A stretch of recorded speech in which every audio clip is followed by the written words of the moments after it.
자, 오늘 이제 말씀인데요. 오늘 저희가 2월 달의 주제가 너희는 먼저 그의 나라와 그의 의를 구하라지요. 제가 항상 월 말에 이제 네 번째 주에 하기 때문에 어떤 의미에서 랩업을 할 수 있는 그런 기회들이 조금 주어지게 돼요. 그래서 seek first His kingdom and His righteousness. 이게 저희가 2월 동안 고민하고 묵상했던 겁니다. 그래서 또 두 분 목사님께서 계속 좋은 말씀들로 이 부분에 대해 묵상할 수 있는 기회를 주셨는데요. 오늘 함께 나눌 말씀은 이제 세 부분으로 이제 나눠질 예정입니다. 그런데 모두 다 왓에 대한 질문들과 답변들을 찾아볼 예정이에요. 그래서 첫 번째는 What is the theological concept of the kingdom of God? 하나님의 나라에 대한 신학적인 접근을 어떻게 해야 되지? 라고 하는 겁니다. 두 번째로는 What misunderstandings are related to God's statement? 오늘 나온 예수 그리스도의 말씀들에 있는 우리가 갖고 있는 오해들이 좀 있어요. 그래서 그 오해들을 같이 한번 나누면 좋겠다라고 생각이 되고요. 마지막으로는 What does it mean to you? 이게 우리에게 과연 어떤 의미를 던져줄 수 있는가? 이렇게 세 가지 왓으로 같이 함께 말씀을 나눠보도록 하겠습니다. 첫 번째로요. What is the theological concept of the kingdom of God? 그러니까 하나님의 나라가 도대체 뭐야? 이거거든요. 근데 이걸 왜 우리가 고민해야 되냐면 33절이 그렇게 시작해요. 너희는 먼저 그의 나라와 그의 의를 구하라. 제가 청소년부 아이들한테도 이제 이야기를 가끔 종종 이번 달에 했는데 하나님의 나라가 뭔지를 모르는데 그의 나라를 어떻게 구하냐? 그죠? 그러니까 우리가 생각하고 있는 그런 것과 어쩌면 성경은 하나님의 나라를 달리 볼 수 있는데 그런데 그걸 내가 이해하지 못하고 어떻게 하나님의 나라를 구하는 사람이 될 수 있을까? 예요. 그러다 보니까 어쩌면 우리가 가장 먼저 해결해야 될 게 도대체 이 나라가 어떤 것이냐라고 하는 겁니다. 사실은 백문이 불여일견이에요. 그래서 한번 영상을 준비했거든요. 영상을 함께 보시면 좋을 것 같습니다. 짧은 뉴스인데요. 이거 청소년 바이들을 한번 봤습니다.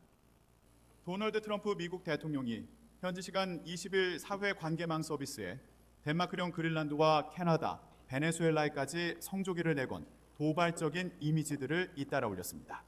트럼프 대통령은 소셜미디어에 그린란드로 표시된 지역에 대형 성조기 깃발을 들고 서 있는 가상의 그림을 올렸습니다. 트럼프 대통령 옆에는 마코 루비오 국무부 장관과 JD 벤스 부통령이 서 있고 사진 속 표지판에는 그린란드 미국령 2026 창립이라고 적혀 있습니다. 이미 여러 차례 그린란드 병합 야욕을 드러냈던 트럼프 대통령이 올해를 기점으로 그린란드를 미국의 영토로 편입하겠다는 의지를 재차 표명한 것으로 풀이됩니다. 트럼프 대통령은 또 별도의 포스팅에서 캐나다, 베네수엘라 영토까지 미국령으로 표시한 것으로 보이는 가상의 사진을 올렸습니다. 이는 지난 8월 유럽 정상들이 워싱턴 DC를 방문했을 당시 백악관 집무실에서 회담하던 사진을 변형한 이미지입니다. 트럼프 대통령이 책상에 앉아있고 키어 스타머 영국 총리, 조르자 멜로니 이탈리아 총리, 우르줄라 폰데어 라이엔 유럽연합 집행위원장, 에마뉴엘 마크롱 프랑스 대통령 등이 트럼프 대통령을 바라보며 책상 없이 의자에 부채꼴 모양으로 앉아있는 모습입니다. 트럼프 대통령 옆에 놓인 대형 패널 지도에 미국뿐만 아니라 캐나다, 베네수엘라 영토로 추정되는 지역까지 성조기로 표시된 것을 볼 수 있습니다. 네, 제가 뭐 여기 서서 어떤 정치적인 것들을 이야기하려고 하는 게 아니고요. 어떤 한 분의 상상이 어떻게 이런 상상을 할 수 있을까라는 거거든요. 그런데 이유가 너무 간단해요. 이렇게 상상해도 괜찮은 힘이 있으니까. 그죠? 그러니까 내 나라가 아니어도 깃발을 꽂아놓을 수 있다고 상상할 수 있는 그건 내가 충분한 힘을 가지고 있기 때문이라는 거예요. 그러니까 이 힘이 사실은 눈에 보이는 그 어떤 표시들보다 더 정확하게 내가 가지고 있는, 내가 서 있는 여기가 어디인가를 표시하는 표시가 되기도 합니다. 그게 이제 우리 주변에도 사실 굉장히 많아요. 그 굉장히 많은 것 중에 하나가 이제 이건데요. 한번 이미지 보시면 좋겠습니다. 첫 번째 이미지입니다. 제가 지금 현재 살고 있는 곳은 랭리거든요. 저기입니다. 한번 읽어보시겠습니까? 시작. 네, 제가 랭리를 사는데 찾아보다 오늘 처음 알았습니다. 오늘 한 게 아니지만 어쨌든 처음 알았어요. 아, 내가 시골에 사는 건 맞구나. 네, 아, 랭리가 이런 곳이었구나. 네, 다음 사진 한번 봐보세요. 이제 저처럼 그런 게 좀 싫었던 사람이 이렇게 이제 다시 재정의를 해놨습니다. 뭐냐면 이제 랭리와 밴쿠버라고 하는 이 어떤 표시들을 해놓은 거거든요. 이걸 바운더리 사인이라고 하거든요. 그러니까 여기서부터 어디야라고 하는 걸 알려주는 겁니다. 그러니까 뭐 차 타고 지나가다 보면 이런 사인 지나가면 아 이제부터 뭐 밴쿠버구나, 이제부터 랭리구나, 뭐 이렇게 알게 되는 거예요, 그렇죠? 그런데 이게 단순히 여기서부터 어디야라고 하는 장소적인 것도 알려주지만 또 하나는 뭐냐면 여기서부터는 다른 지역에 힘이 미치지 않아라는 거예요. 이 사인을 넘어가게 되면 내가 아무리 버나비에 살고 있던 사람이라 할지라도 밴쿠버 사인을 넘어가게 되면 버나비의 법이 아니라 밴쿠버의 법을 따라 살아야 돼요. 불과 한 발자국만 넘어가도 그렇게 되는 겁니다. 그러니까 이건 단순히 내가 지역과 지역을 나누는 문제가 아니고요. 요 사인은 이제부터 힘이 달라져. 내게 미치는 힘이 다른 세상이 될 거야 라고 하는 힘의 표시이기도 한 거예요. 이런 힘의 경계가 성경에도 있을까요? 어떻게 생각하십니까? 성경에도 이런 게 나올까요? 당연히 나옵니다. 그래서 그걸 한번 찾아보면요. 제가 찾아드릴게요. 구약입니다. 신명기 19장 14절에 보면 이런 말씀이 있어요. 내 이웃의 경계표를 옮기지 말지니라. Do not move your neighbor's boundary stone. 이렇게 되어 있습니다. 여기서 말하는 boundary stone이라는 게 뭐냐면요. 옛날엔 뭐 지금처럼 뭐 예를 들어서 이제 나라와 나라를 이루는 국경이란 개념이 없었어요. 그러면 이제 과거에는 어떻게 했냐면 특히 이제 그리스나 로마 시대 때는 거기다가 돌을 세워놔요. 그러면 그 돌이 쌓여져 있으면 그곳이 이제부터 다른 지역이야라고 하는 표시가 되는 겁니다. 근데 이게 아주 잘 나타나 있는 게 뭐냐면 바로 야곱이에요. 야곱이 이제 사고를 치잖아요. 자신의 아버지로부터 모든 형이 받아야 될 축복까지 다 받아서 도망을 가버립니다. 이제 도망을 갈 때 라반이 있는 삼촌의 집까지 도망을 가는 그 과정에서 하룻밤을 이제 그 길의 노상에서 묵어야 되는 상황이 됐어요. 자야 되는. 그런데 자는데 기가 막힌 꿈을 꾸잖아요. 그래서 하늘과 땅에 사다리가 쫙 놓이고 천사들이 왔다 갔다 하는 장면들이 나옵니다. 근데 이때 성경이 천사들이 내리락 오르락 오르락 내리락 둘 중에 뭐가 맞을까요? 어떤 게 성경에 나오는 걸까요? 내리락 오르락이 맞을까요? 오르락 내리락이 맞을까요? 어떻게 생각하십니까? 천사가 하늘에서부터 땅까지 내리락 오르락이 맞을까요? 오르락 내리락이 맞을까요? 내리락 오르락 오르락 내리락입니다. 제가 이 말씀을 드리는 이유가 뭐냐면요. 천사가 하늘에서부터 내려오는 게 이론적으로 맞을 것 같아요. 왜냐하면 그곳이 천사들이 속한 힘의 경역이니까. 그런데 그 꿈속에서는요. 오르락을 먼저 해요. 바꿔 말하면 지금 천사가 올라가는 이 땅, 이 지점이 누구의 땅이라는 거예요? 하나님의 땅이라는 거예요. 그리고서는 이 꿈을 깨게 됩니다. 이 꿈을 깬 다음에 창세기 28장 18절에 보면 이렇게 말해요. 야곱이 아침에 일찍이 일어나 베개로 삼았던 돌을 가져다가 기둥을 세우고 그 위에 기름을 붓고 그 나중에 이 지역을 베델이라 했다. 이렇게 하거든요. 그런데 왜 거기다가 돌로 기둥을 쌓았을까요? 그 말 끝에 어떤 표현이 나오냐면 야곱이 말합니다. This is the gate of heaven. 이게 하나님의 나라로 들어가는 문이었구나 라는 거예요. 그러니까 이 돌무더기는 그냥 단순한 돌의 어떤 기능이 아니고요. 여기가 뭐라는 거예요? 하나님의 나라가 시작되는 경계인 거예요. 그러니까 이 돌무더기는 바운더리 스톤이에요. 여기서부터는 누구의 힘이 있다? 하나님 나라의 힘이 미치는 하나님의 영역이야 라고 하는 걸 자기가 지금 깨달았다는 거죠. 신약에도 이와 똑같은 것들이 나옵니다. 눈에는 보이지 않지만 하나님의 능력이 미치는 하나님의 영토의 개념, 그게 어디 나오는 거냐 하면 그게 바로 오늘 우리가 읽은 이 말씀에 나오는 거예요. 너희는 먼저 그의 나라와 그의 의를 구하라. 여기서 말하는 그의 나라, 이 나라는 헬라어로 바실레이아라고 합니다. 근데 이 바실레이아는 어떻게 원래 해석이 돼야 정상이냐 하면 원래 통치라는 의미를 가지고 있어요. 이게 나라의 개념이 아니고 통치의 개념을 가지고 있습니다.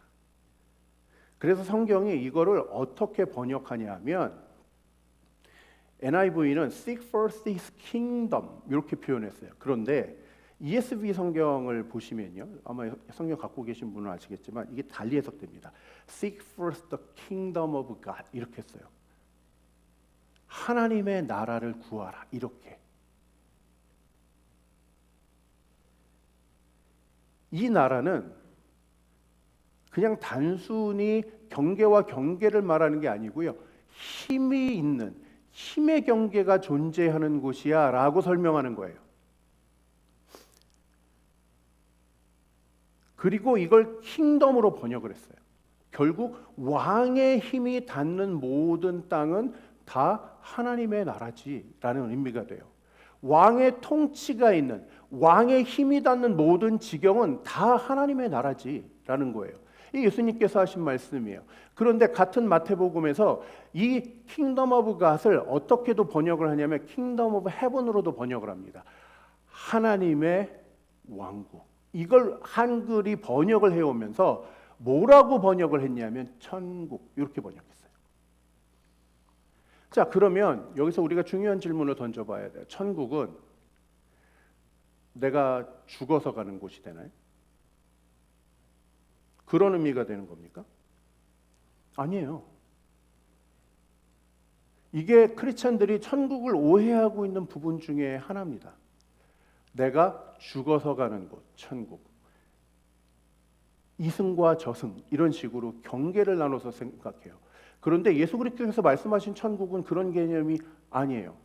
하나님의 통치가 닿는 곳이면 다 어디야? 하나님의 나라야. 심지어 그래서 예수님께서 뭐라고 말씀하시냐면 하나님의 나라는 너희 안에 있느니라 그랬어요. 어디까지 하나님의 통치가 닿는다고요? 우리 안까지. 닿지 않는 곳이 없어 얘들아 이렇게 말씀하고 계시는 거예요. 그러니까 성경이 말하는 천국의 경계, 바운더리는 뭡니까? 삶과 죽음이 아니에요. 그건 바로 하나님의 통치가 닿는 모든 곳이라는 의미를 가지고 있어요. 하나님의 힘이 닿는 모든 곳이 천국이야 라고 하는 거예요. 자, 이렇게 저희가 기본적으로 신학적인 바탕을 좀 깔아놨으면 이제 두 번째로 넘어가야 합니다. 그게 뭐냐면 What misunderstandings are related to Jesus' statement. 이 예수께서 하신 말씀 속에 읽는 사람들이 오해하고 있는 부분들이 있다는 거예요. 그게 어디냐면 우리가 읽은 33절 이 말씀 너희는 먼저 그의 나라와 그의 의를 구하라 다음에 나오는 말씀입니다. 그 다음 33절에 뭐라고 하냐면 그리하면 이 모든 것을 너희에게 더하시리라. All these things will be given to you as well. 이렇게 돼요. 이 모든 걸 다 너희한테 줄 거예요. 근데 이런 질문 던져볼 수 있겠지 않겠습니까? 진짜요? 하나님께서 다 주시나요? 다 받아보셨나요? 여러분 기도 많이 하잖아요. 우리 기도 많이 하잖아요. 그런데 지금까지 살아오면서 하나님이 다 주신 분이 계십니까? 아마 없을걸요? 그런데 예수님께서는 뭐라고 하냐면 이 모든 걸 너희에게 주실 거야 이렇게 말씀하셨어요. 그럼 이 말은요? 뻥인가요? 아니죠. 이 말을 이해하기 위해 뭔가 다른 것들이 있다는 의미가 될 겁니다. 이게 바로 우리가 가지고 있는 오해예요. 마치 예수를 믿는 사람들이 기도를 하면 모든 것이 다 이루어지는 것처럼 생각하고 기도는 마치 어마어마한 능력을 가지고 있는 것처럼 그렇게 이야기를 하거든요. 하지만 기도라는 게 기도를 사람들이 왜 우리가 해야 하는가에 대해서 좀 생각해 보면 사실 하는 순간이 있습니다. 우리의 기도 제목이 많아지는 이유가 뭐예요? 왜 우리의 기도 제목들은 기도를 해도 끊임없이 생기는 거죠? 그거는요, 채워지는 것보다 채워야 할 게 많다고 생각하기 때문이에요. 내가 기도해서 하나님 앞에 이만큼을 채웠는데 돌아서고 나니까 또 이만큼이 비어 있어요. 그럼 그 사람은 또 기도할 수밖에 없어요. 내가 생각보다 채워지는 것보다 내가 채우고 싶은 게 너무 많을 때 사람들은 기도하기 시작해요. 두 번째로 어떨 때 사람들이 기도하냐면요, 평안의 양보다 고통의 양이 많을 때 기도합니다. 여러분들의 인생이 평안하잖아요. 그럼 기도가 줄어들어요. 그런데 여러분들의 인생이 고통으로 가득가득 차기 시작하잖아요. 그러면 그때는 기도가 시작이 됩니다.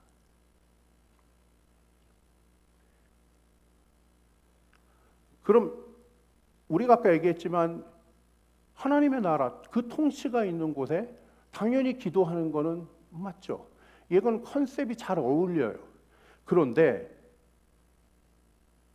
다른 시노님으로 바꿔보면 이 하나님의 나라를 천국으로 바꾸잖아요. 그리고 이 기도를 우리가 하게 되는 동기인 고통으로 바꾸잖아요. 그러면 천국 플러스 고통은 조합이 맞질 않아요. 내가 하나님 나라 안에 살아가고 천국을 살아가는데 왜 나한테 이 많은 고통들이 생기는 거야? 근데 오늘 우리가 읽은 33절의 말씀은 이 두 가지를 붙여놓고 있는 거예요.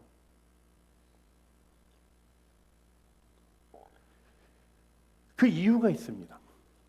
첫째로 여기서 우리가 생각하는 고통이란 사실은 하나님 나라 안에서는 방향을 결정해 주는 요소가 돼요. 제가 어저께 이제 한글학교 이제 와이프가 거기서 이제 교사를 하니까 가가지고 뭐 몇 시간 앉아 있거든요. 그러면서 이제 거기 계신 분들하고 이런저런 이야기를 할 수 있는데 저는 내성적이니까 사실 잘 이야기를 제 스스로 꺼내질 않아요. 근데 한 분이 이제 오래 봤으니까 친해지셨는지 저기 셀폰을 이렇게 딱 꺼내시면서 이걸 보라 하시더라고요. 그래서 이게 사진을 보여주시는데 뭔가 했더니 20km 산악 달리기를 한 거를 보여주시는 거예요. 20km 산악 달리기를 했는데 그분이 뭐라고 이야기하시냐면 이거 하고 일주일 동안 아리백여 갖고 진짜 죽는 줄 알았습니다 그러는 거예요. 그리고 밤마다 쥐가 나서 너무 힘들었대요. 제가 사진을 보니까 너무 멋진 곳을 그렇게 달리셨더라고요. 근데 그거 보고 제가 놀랐을까요? 아니면 제 마음속에 다른 질문이 생겼을까요? 다른 질문이 생겼어요. 이걸 왜 하는 거야 근데? 아니 이렇게 힘든 걸 왜 하는 거예요 도대체? 이게 이해가 안 되는 거예요. 아니 일주일 동안 아파요. 밤마다 쥐가 나요. 근데 그 사진을 찍고 보여주면서 막 웃으세요. 저는 그게 이해가 안 돼요. 이렇게 고통스럽고 힘든 걸 왜 하는 거야? 그런데 그분이 그 말미에 뭐라 그랬냐면 이렇게 하고 나면 내가 건강해지는 게 느껴진대요. 그분의 고통은 그분 인생을 통틀어서 봤을 때 건강이라고 하는 옳은 방향으로 이끌어가는 기준이 되는 거예요.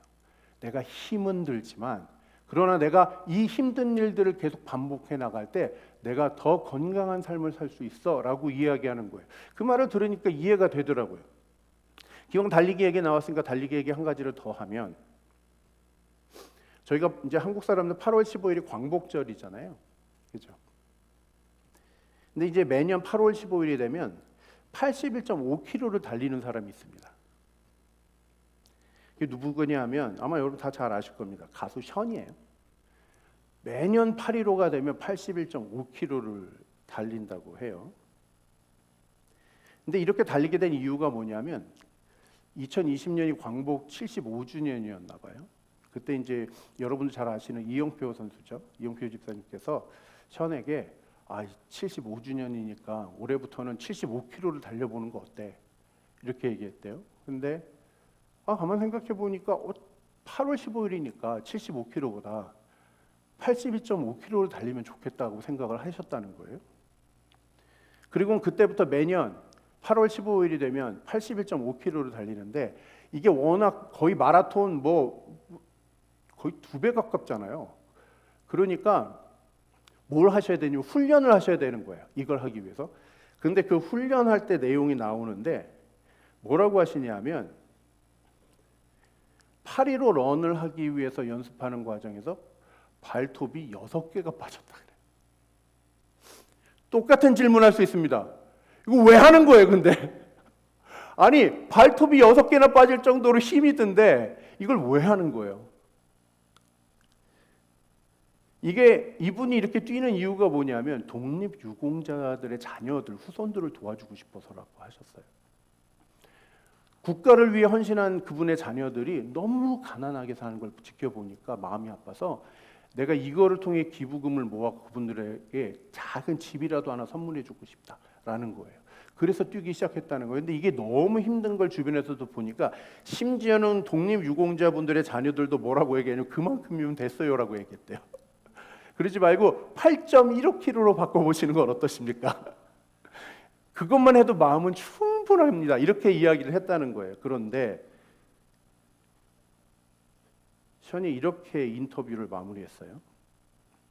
저의 최선의 것, 최고의 것을 감사하는 마음으로 드리고자 한다. 저의 최선의 것, 최고의 것을 감사하는 마음으로 드리고 싶다.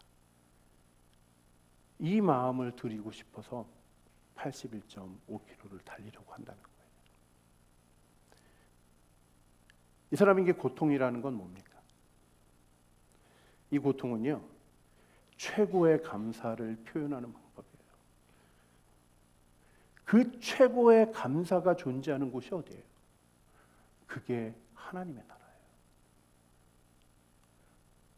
나는 비록 고통 속에 뛰어가지만 그러나 그 감사를 담고 뛰어가는 그 삶이 고통스럽지 않다는 거예요.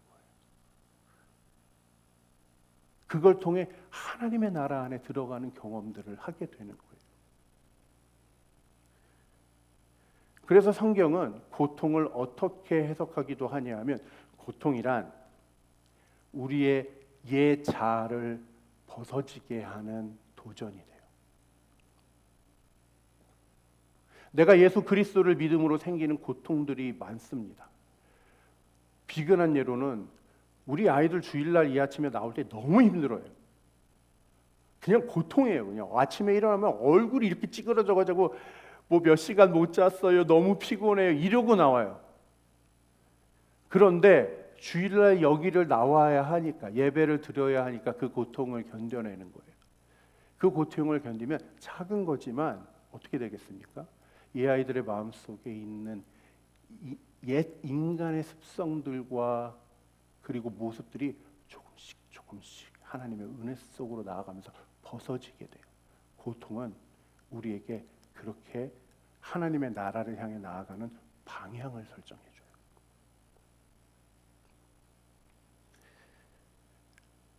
두 번째로 하나님께서 이렇게 이상한 조합으로 말씀하신 이유가 있습니다.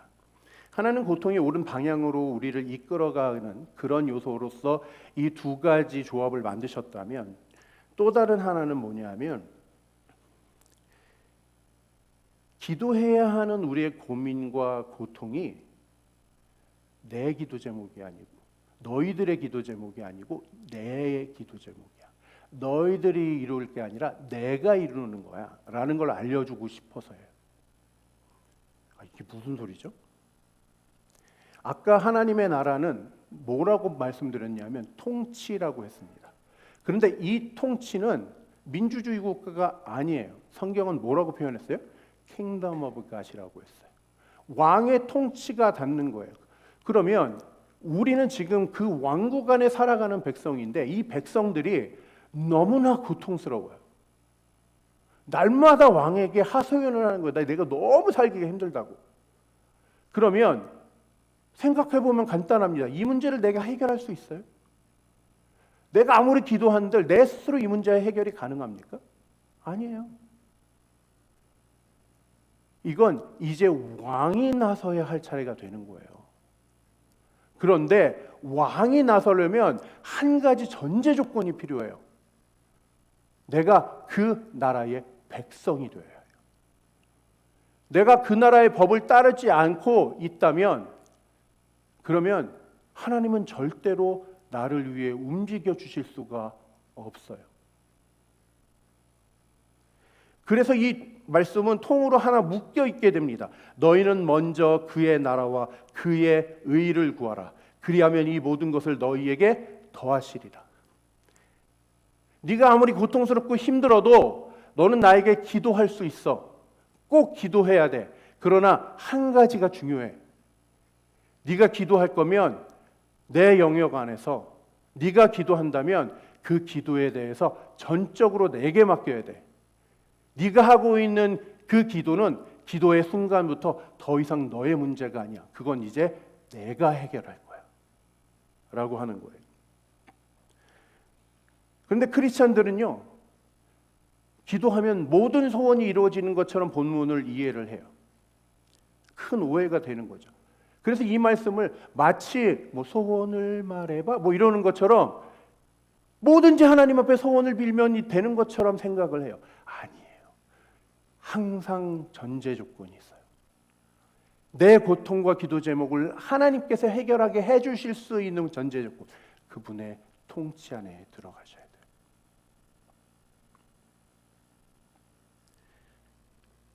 그래서 우리가 읽은 이 6장 34절과 33절 마지막 있잖아요. 6장 앞으로 쭉 나가보면 우리가 아주 잘하는 기도가 있습니다. 그게 어떤 기도냐면 예수님께서 제자들에게 가르쳐 주신 그 기도예요. 우리가 흔히 주기도문이라고 하는 그 말씀이 6장 초반부에 나와요. 근데 예수님께서 6장 초반부에 이 주기도문을 말씀하실 때, 주기도문 다 아시죠? 한번 해볼까요? 하늘에 시작.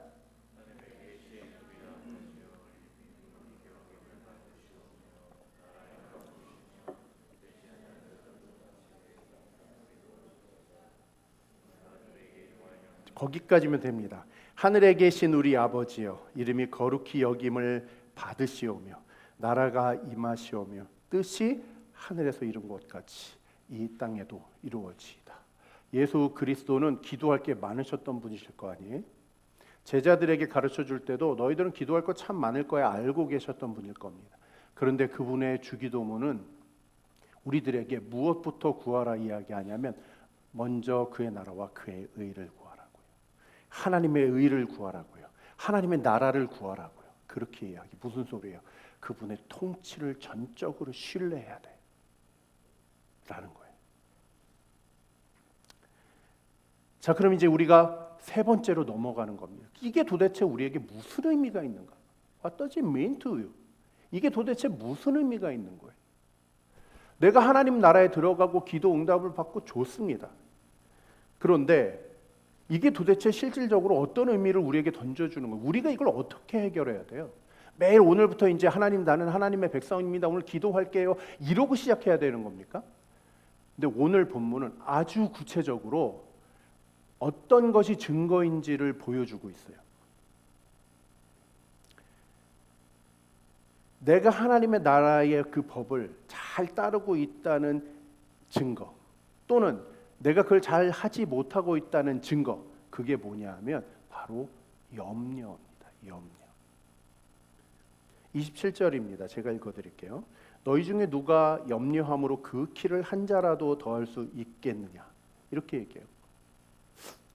누가 염려함으로 그 키를 한 자라도 더할 수 있겠. 이게 이제 조금 여담이긴 합니다만 요즘은, 예전에는 이제 이게 키와 길이에 대한 문제로 봤잖아요, 그죠?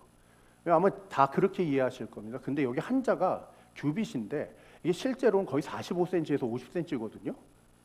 엄청나게 긴 게 키로 생각해 보면 이만큼이.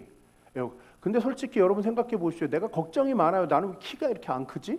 그러면 45cm나 50cm를 크기를 기대하시나요? 1cm만이라도 크면 좋겠다고 기대하세요. 1cm예요. 그래서 성경학자들이 본문을 보면서 이거 좀 이상한데? 라고 생각을 하는 거예요. 그래서 이 키라고 하는 이 단어가 실제로는 어떤 의미도 갖고 있냐면 수명이라는 의미도 갖고 있어요. 그러면 이 내 수명이라고 하는 타임라인에서 요만큼, 한 규빗은 정말 작은 거거든요. 내가 아무리 염려해봤자 내 수명의 요만큼이라도 너희가 늘릴 수 있니? 라는 의미로도 해석이 돼요. 근데 요즘은 성경학자들이 그렇게 더 많이 의미를 해석해 나갑니다. 어찌됐든 간에 사람은요 누구나 사소한 염려와 걱정들을 하면서 살아갑니다. 뭐 예를 들면 이거죠. 오늘 이제 가시면 점심 드셔야 되잖아요. 뭐 드실 거예요? 이거 뭐 먹지 고민되지요? 오늘 점심 뭐 먹지? 보자, 내일 애들 학교 가잖아요. 내일 애들 도시락은 뭘로 싸야 되나? 맨날 똑같은 거 싸다 보니 이거 어떡하지? 이거 엄마들의 고민이에요. 청년들 같으면 나는 왜 남친이 없지? 나 제법 괜찮은 사람인데 나 왜 여친이 없지? 나 멋진 사람인데 뭐 이런 고민을 할 수 있을 것 같아요. 남자 어른들 같으면 뭐 이거죠. 나 운동은 너무 하고 싶은데 무릎이 손목이 이거 안 좋아서 어떡하지? 이런 걱정들.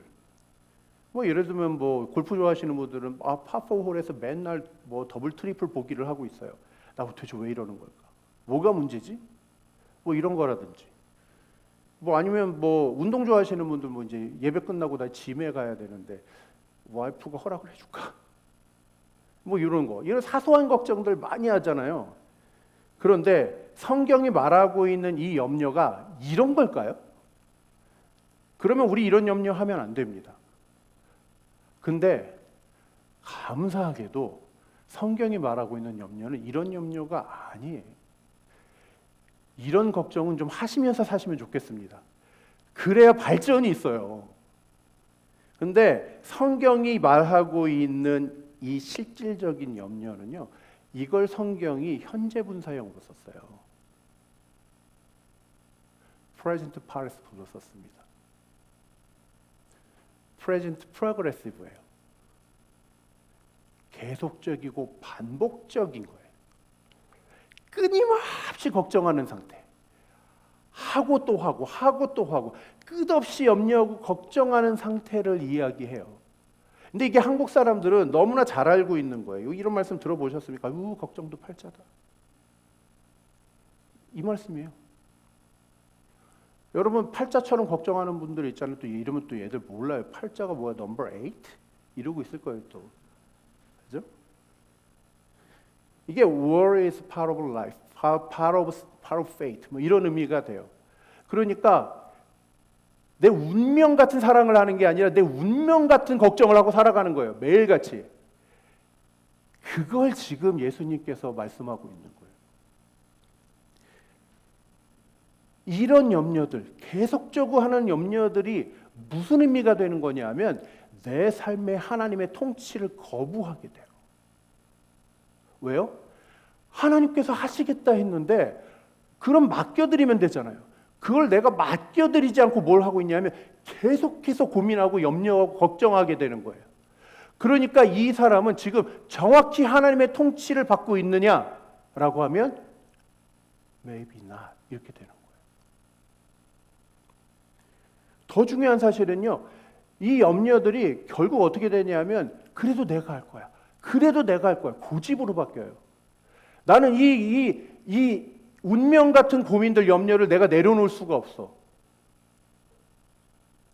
그냥 나한테 걱정은 팔자인 걸 받아들일래. 고집이 생기기 시작해요. 이게 고집이 얼마나 답답한지 아마 조그만 아이 부모님들은 너무 잘 아실 겁니다. 애들이 한 3, 4살쯤 되면요. 뭐 여러분들도 다 마찬가지였습니다. 미쳐버릴 것 같아요. 바빠 죽겠는데 얘들이 꼭 그때 뭘 하냐 하면 신발을 자기가 신겠대. 바쁜데 옷은 자기가 입어야 되겠대. 그래놓고 어떻게 해요? 신발도 거꾸로 놓고 있고 단추도 제대로 못 채우고, 그런데 고집을 펴요. 꼭 자기가 그걸 해야 되겠다는 거예요. 그리고 하는 말이 뭐예요? 미드웨, 내가 할래. 내버려둬. 나는 바쁘다고요. 근데 어떤 심리학자가 그런 얘기를 하더라고요. 요 나이 때 아이들이 그렇게 하는 게 정서적으로 자의식이 폭발하는 증거이기 때문에 너무나 긍정적이고 좋은 것이다, 이렇게 얘기를 하더라고요. 그건 애 입장이죠. 부모 입장에서는요, 그 자의식의 폭발 때문에 죽었습니다. 근데 그런 거예요. 어른들은 어떨 것 같으세요? 애들은 그렇다 칩시다. 어른들은요, 이런 고집 없을 것 같습니까? 사실은 어른들이 이 고집이 더 커요. 왠 줄 아십니까? 어른들은요, 지식도 있고 능력도 있고 방법도 알아요. 경험도 쌓여 있습니다. 그러니까 왠지 내가 잘할 것 같은 자리에선 절대로 하나님 앞에 열쇠를 넘겨드리지 않아요. 이러면 문제가 뭔지 아십니까? 신앙이 자랄 수가 없어요. 신앙이란 하나님의 통치에 대한 순종이에요. 믿음이란 그 하나님의 통치에 대한 순종으로 나아가는 거예요. 그래서 본회포는 이렇게 말했어요. 내일 일을 염려하는 자는 오늘 순종할 수 없다. 내일 일을 염려하는 자는 오늘 순종할 수 없다. 그래서 34절에 오늘 이렇게 말하는 거예요. 그러므로 내일 일을 위하여 염려하지 말라. 내일 일은 내일이 염려할 것이요 한날의 괴로움은 그날로 족하다. 내일 일은 내일이 염려하래요. 이게 무슨 소리입니까? 내일은 하나님의 영역이거든요. 그런데 우리는 내일 것까지 싸질머지고 염려를 하는 거예요. 하나님의 영역을 내 삶에서 인정하지 않고 살아가요. 그게 염려가 가지고 있는 특징이에요. 만약 여러분들 삶에 이런 염려들이 가득하다면 점검하셔야 됩니다. 내가 정말 하나님 아의 통치 안에 살아가고 있는 사람인가? 내가 그 하나님의 통치를 받아들이고 있는가? 그거 하나님의 나라와 하나님의 나라가 아닌 거 한 발자국 차이예요. 요만큼 차이예요. 그런데 그 요만큼을 넘어가질 못해요. 왜요? We do it. 내가 할래. 하나님 앞에 그렇게 하는 거예요.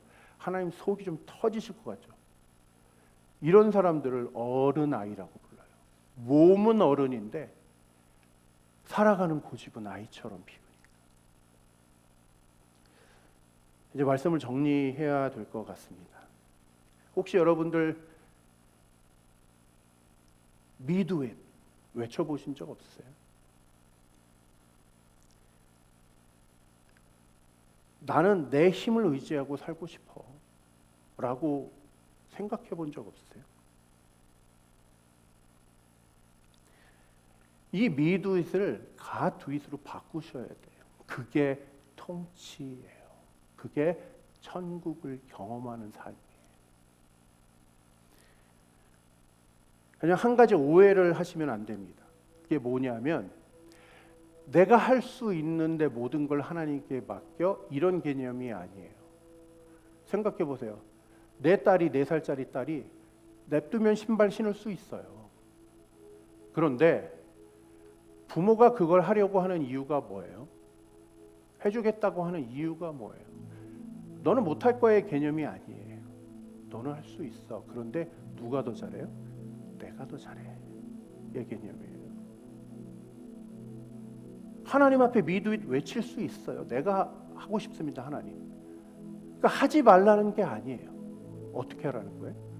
근데 인정하라는 거야. 내가 하는 것보다 하나님이 하는 게 더 잘하시니까. 내가 생각하고 있는 계획보다 하나님이 세워놓으신 계획이 더 나을 테니까. 내가 알고 있는 오늘의 나보다 나를 알고 있는 내일의 나를 하나님은 알고 계실 테니까.